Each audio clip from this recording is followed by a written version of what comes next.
नमस्कार दोस्तों, मैं हूं नेहा और आज मैं आपको कार्तिक और मीना की कहानी सुनाने जा रही हूं। आशा करती हूं कि आपको ये कहानी ज़रूर पसंद आएगी। कहते हैं भगवान ने सबके लिए पहले से ही जोड़ियां बनाकर रखी होती है, बस हमें पता नहीं होता है, इसलिए हम दुखी और परेशान रहते हैं। मैं देखने में कोई खास नहीं था और कोई काम भी नहीं करता था।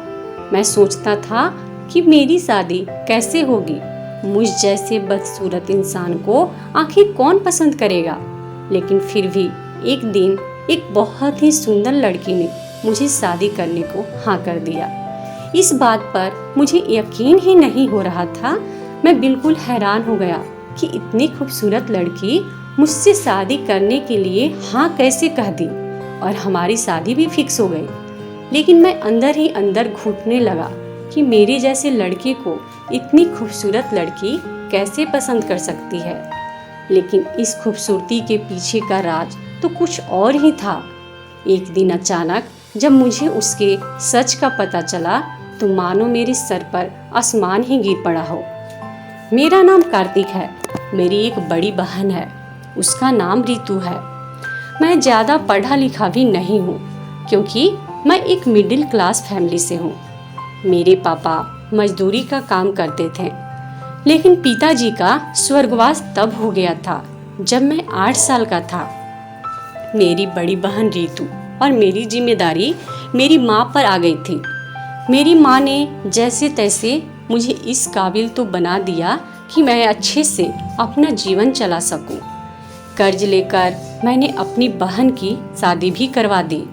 इन्हीं सब में जिम्मेदारियों के चलते मेरी उम्र निकलती गई। मैं हमेशा से ही शर्मीले स्वभाव का था। इस कारण कभी मैं लड़कियों से भी बात नहीं कर पाता था। लेकिन मैं यह भी सोचता था कि मेरे लिए कोई तो जरूर होगी जो मेरी जिंदगी में आएगी, मेरी बात सुनेगी। मैं उसी के इंतजार में था। लेकिन आजकल दिल या मन साफ हो, उससे किसी को कोई फर्क नहीं पड़ता। आप दिखने में कैसे हैं या आपके पास कितना धन है, सब कुछ उस पर ही निर्भर होता है। और मेरे पास दोनों ही नहीं थे। ना ही मैं दिखने में इतना अच्छा था और ना ही मेरे पास पैसे थे। मेरा रंग साफ भी नहीं था। माँ को मेरी शादी की बहुत फिक्र रहती है। बहुत जगह रिश्ते देखे, लेकिन बात कुछ भी नहीं बनी। फिर एक दिन अचानक ही हमारे घर में एक रिश्ता आया। वो हमारे घर ही आ गए थे। मुझे देखने के बाद उनकी तरफ से हाँ थी। लड़की की तस्वीर उन्होंने दिखाई। लड़की बेहद ही खूबसूरत थी, मुझे देखते ही पसंद आ गई थी। लेकिन फिर मेरे मन में निराशा आ गई, क्योंकि मुझे पता था कि इतनी सुंदर लड़की मुझसे शादी को हाँ क्यों करेगी। इससे पहले भी मेरे साथ यह कई बार हो चुका है। इसलिए उनके जाने के बाद मैंने माँ से कहा कि हम वहाँ नहीं जाएंगे। माँ ने पूछा क्यों, तो मैंने कहा कि वहाँ जाकर समय खराब करने से क्या फायदा होगा, क्योंकि लड़की वैसे भी मुझे देखते ही मना कर देगी। लेकिन माँ ने कहा कि कुछ भी हो, वो हमारे यहाँ आकर अपने घर आने का निमंत्रण देकर गए हैं, तो हमें जाना चाहिए। माँ के कहने पर मैं वहाँ जाने को तैयार तो हो गया, लेकिन मेरे मन में कोई उत्साह नहीं था। हम उनके यहाँ पहुँच गए। हमें देखकर वो खुश हुए। लड़की का नाम मीना था। मैं वहाँ जब बैठा था तो वो रेड साड़ी में चाय लेकर आई। बहुत सुंदर थी, लेकिन मुझे पता था कि मुझे खुश नहीं होना है। मेरी माँ ने थोड़ी देर बाद कहा कि कुछ बात करनी है तो कर लो, लेकिन मैंने ही उस समय मना कर दिया, क्योंकि उसे देखकर मेरा आत्मविश्वास ही चला गया था। मैंने कहा कि नहीं, ठीक है, आप बड़े लोग जो सही समझे। हम अपने घर आ गए। मुझे पता था कि उनकी तरफ से कोई पूछ परख नहीं होने वाली है, और मैंने उसका ख्याल भी अपने मन से निकाल दिया। लेकिन फिर कुछ ऐसा हुआ जिसकी मुझे उम्मीद नहीं थी। काम से जब मैं घर आया तो माँ कहती है कि उनका फ़ोन आया था, अपना जवाब पूछ रहे थे। मुझे विश्वास नहीं हुआ। मैंने पूछा कि उनकी तरफ से हाँ है। माँ बोली कि वो तैयार हैं। अब जब ऐसा होता है तो दूसरा ख्याल यही आता है कि शायद कुछ कमी होगी, वरना मुझसे शादी को हाँ क्यों कहती। मैंने माँ से कहा कि ठीक है, उनकी हाँ है तो, पर अब मैं लड़की से बात करना चाहता हूँ। माँ ने यही बात उनसे बोली तो उन्होंने कहा कि अभी हमारे घर में कुछ दिनों तक घर ठीक करने का काम चल रहा है, इसलिए आप फ़ोन पर बात करवा दीजिए। उसका नंबर अब मेरे पास आ गया था। मैंने रात उसे फ़ोन किया, उधर से हेलो बोला गया। पहली बार में ही किसी लड़की से बात कर रहा था, वो भी इतनी सुंदर। मैंने सबसे पहले एक ही सवाल पूछा कि आप मुझसे शादी को तैयार कैसे हो गई। वो कुछ देर चुप रही और कहा कि क्यों, आप ऐसा क्यों बोल रहे हैं। तो मैंने कहा कि मैं आपके मुकाबले कहाँ टिकता हूँ। वो बोली कि मेरे लिए बाहर से ज़्यादा भीतर की सुंदरता ज़रूरी है। मैंने कहा कि आपके और मेरे विचार तो मिलते हैं। वो बोली कि आप भी इसी बात में मानने वाले हैं। मैंने बोला हाँ। बस उस दिन से ही मैं हवा में उड़ने लगा। प्यार में कैसा होता है यह आज तक मैंने सिर्फ सुना ही था, लेकिन जब सच में मुझे प्यार हुआ तो मुझे पता चला कि प्यार एक अद्भुत एहसास है। मुझे सबसे ज़्यादा उसकी आवाज़ से प्यार हो गया। हम लोग सिर्फ शाम को ही बात किया करते थे, वो भी सिर्फ 9 बजे तक। शादी के लिए तारीख पक्की हो गई थी। शादी की तारीख पक्की हुई तब मैं बहुत खुश था। उस शाम जब मैंने फ़ोन किया तो मैंने उससे पूछा कि कैसा लग रहा है तुम्हें। उसकी तरफ से थोड़ी देर तक खामोशी रही। मैंने पूछा क्यों, तुम खुश नहीं हो क्या। उसने कहा कि मैं तुमसे मिलना चाहती हूँ। मिलना तो मुझे भी था, लेकिन मैं कह नहीं पा रहा था। लेकिन उसने ही बोल दिया तो हम लोगों का मिलना तय हुआ।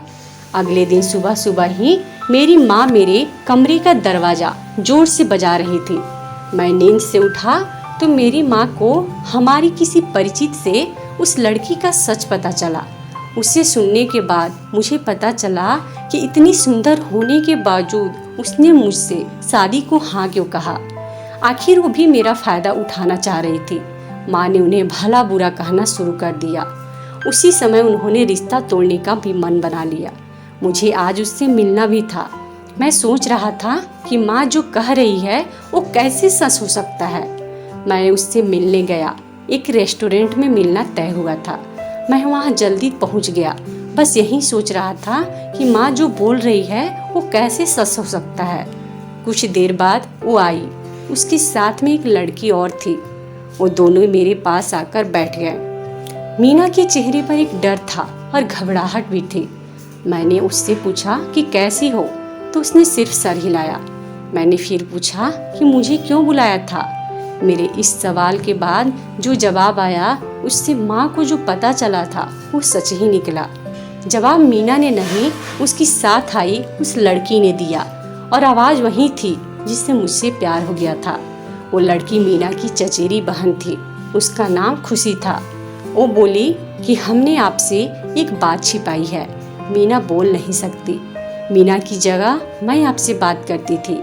मीना मेरे साथ में ही बैठी रहती थी, लेकिन मीना चाहती थी कि शादी के पहले आपको सच्चाई पता चल जाए जो उसके घर वालों ने छिपाई है।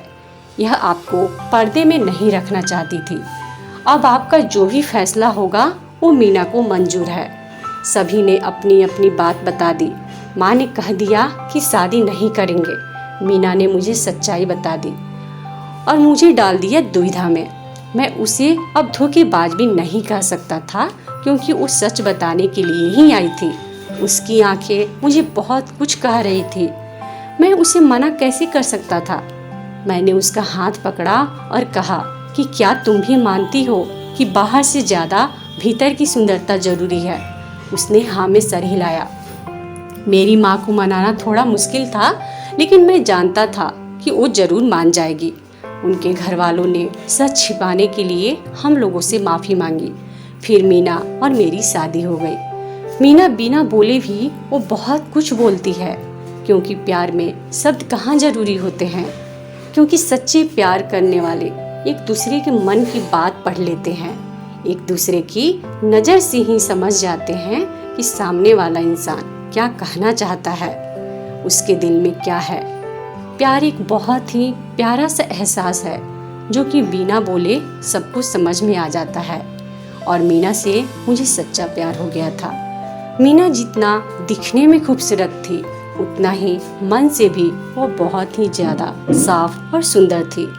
क्योंकि सच्चा प्यार चेहरे की खूबसूरती या बाहरी खूबसूरती को देखकर नहीं होता है। सच्चा प्यार तो अंदर की खूबसूरती को देखकर होता है। वह हम सबको बहुत ही प्यार करती थी। मेरी मम्मी का बहुत अच्छे से ख्याल रखती थी, मेरा बहुत अच्छे से ख्याल रखती थी। भगवान ने मीना से सिर्फ बोलने की शक्ति छीन ली है, नहीं तो भगवान ने मीना के अंदर वो सारे गुण दिए हैं जो कि एक नारी में होनी चाहिए। इसलिए मीना सर्वगुण संपन्न है। इसलिए मैं बहुत खुशनसीब हूँ कि मुझे मीना जैसी पत्नी मिली। दोस्तों, आपको ये कहानी कैसी लगी हमें कमेंट बॉक्स में ज़रूर बताएं। और अगर आपको ये कहानी अच्छी लगी हो तो इस वीडियो को लाइक करें और अपने दोस्तों के साथ शेयर ज़रूर करें। और इसी तरीके की अच्छी कहानी की वीडियोज़ देखने के लिए हमारे इस चैनल को सब्सक्राइब करके घंटी के बटन को दबाना बिल्कुल भी नहीं भूलें। धन्यवाद दोस्तों।